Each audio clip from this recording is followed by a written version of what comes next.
Hello and salutations, it's me, Salty. Welcome back to Two Cents Toys, and today I am finally going over The Mandalorian from the Black Series. I had this pre-ordered on Big Bad Toy Store back in February with an estimated release date in March, and it kept getting pushed back and pushed back and pushed back and pushed back, and it finally showed up. I missed out on it originally on the Triple Force Friday release and haven't seen it since. I saw it on a peg a couple days before. It was street dated, and that's the first and only time I've seen it in a store. Looking at the box though, we get Mando, pistol, rifle. Picture of Mando says the Mandalorian, Black Series at the top. Side of the box lets you know that he's 94 in the series, the Mandalorian. Other side just says the Mandalorian or Mandalo. Top of the box is blank, plastic J-hook. Bottom of the box, bunch of legalese. Back of the box has same artwork from the front, a little bit of a read up in a bunch of different languages. With all that out of the way, I'm finally going to get this open, go over articulation and the weapons. Not that there aren't 100 reviews of this on YouTube already, but I've been waiting, and I think it's finally my turn. What else was in the package? It includes his sidearm, which, comparing to the Vintage Collection one, there are some differences, mostly in paint. The sculpt is about the same. I mean, it's shrunk down considerably, but you'll see this is more of a kind of a gunmetal color, and the grip is in black instead of brown. Otherwise, nice sculpt. Might go over it with a dry brush of silver, age it up a little bit. I'm always thinking of different ways to improve and kind of customize and make things fit better in my mind's eye, but I'm not displeased with it. Fits in the trigger hand very well, very snug, very secure, not going anywhere. The grip is a little tight, so you gotta kind of work around that, but that just lets you know it's not going anywhere. And it fits down in the holster just fine as well. So no qualms there. That brings us to the rifle, which is missing the gold from the Vintage Collection one. So it just has the brown buttstock, kind of the silver gunmetal gray, and then the black along the barrel. Mine came out warped, which is always upsetting, but nothing a little heat won't fix. It's not the end of the world. Nice sculpted details though. Can't complain too much on that front. The peg hole in Mando's back kind of has to line up with this little strap here, so something to be cognizant about. But once it's lined up, it pegs in with relative ease.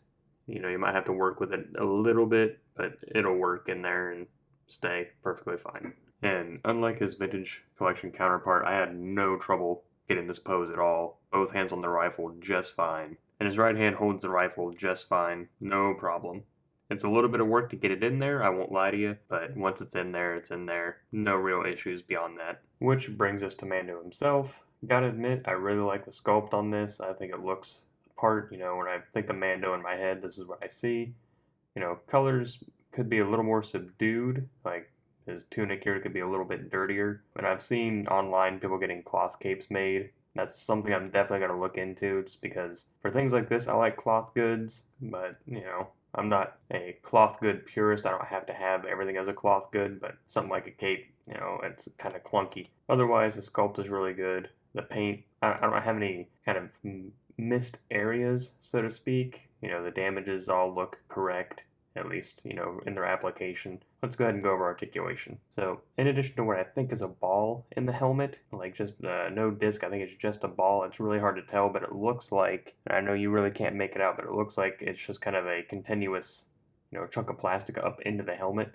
But we have what appears to be a ball joint at the bottom of the neck, which is where most of the articulation comes from in the helmet. So if you're just utilizing the ball down at the bottom of the neck, he looks up that far. But if you utilize what I think is a ball inside the helmet, he can look up a little bit further. You just have to move the cape out of the way, because otherwise it'll crash into it. Utilizing just the ball in the neck, he can look down that far. Again, if you move the cape out of the way or move it up a little bit and careen the ball in the helmet, he can look down a little bit further. He can look side to side, and like I mentioned, the two ball system, he gets really good tilt. It's just a matter of getting this kind of cloak to cooperate, but the ball at the bottom of the neck allows for a lot of tilt, which is nice. And we get some shifting. If I can get it to show up on camera, and if you can make it out right there, you can see they actually sculpted some kind of head inside this helmet, but good luck figuring that out. I'm sure you could probably boil and pop, but I wouldn't risk it.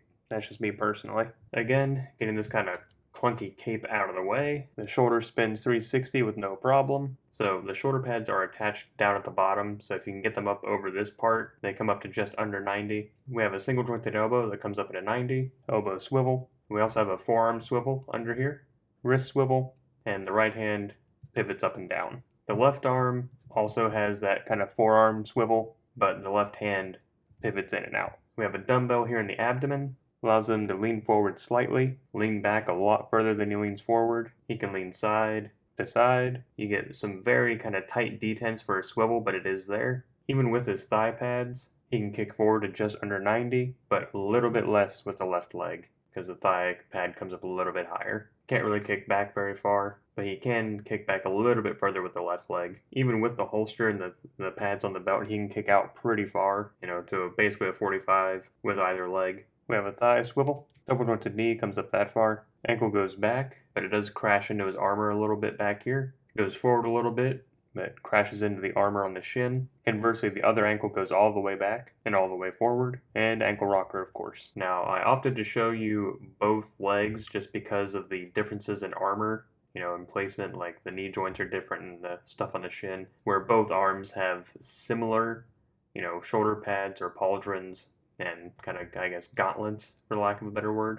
Overall, other than kind of him looking a little too clean in some areas and the kind of bulky cape, which kind of dictates where his head goes, because the moment you move the cape, the head moves. I'm very pleased with it. I'm happy to finally have it. Ever since I missed out on it, I knew it was going to be a popular figure because Mandalorians are popular.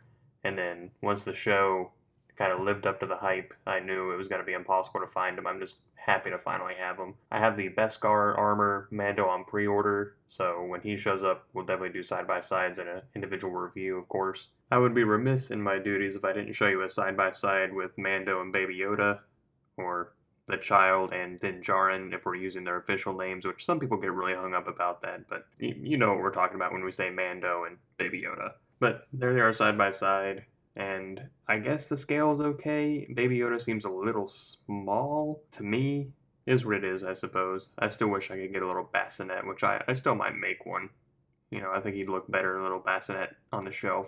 At least give him some height so you can see him. And that's really all I got for today. Again, I'm very happy to finally have the Mando in my collection. I've been waiting for a while. Sorry, the review is considerably late, especially compared to some of the other guys on YouTube, but, you win some, you lose some in terms of getting stuff on time or late or early or what have you. Probably going to touch them up a little bit, make some spots dirtier. Definitely going to look into getting a cloth cape or just making my own, one of the two. If you like The Mandalorian, then comment down below. Let me know what your favorite episode was. I'm eagerly looking forward to Season 2. Of course, it always has the chance to shit the bed in Season 2, but so does every show. Otherwise, if you liked the video, don't forget to like, comment, share, or subscribe. That's all I got for you today. So, till next time, thanks for stopping by. I'm Salty, signing off.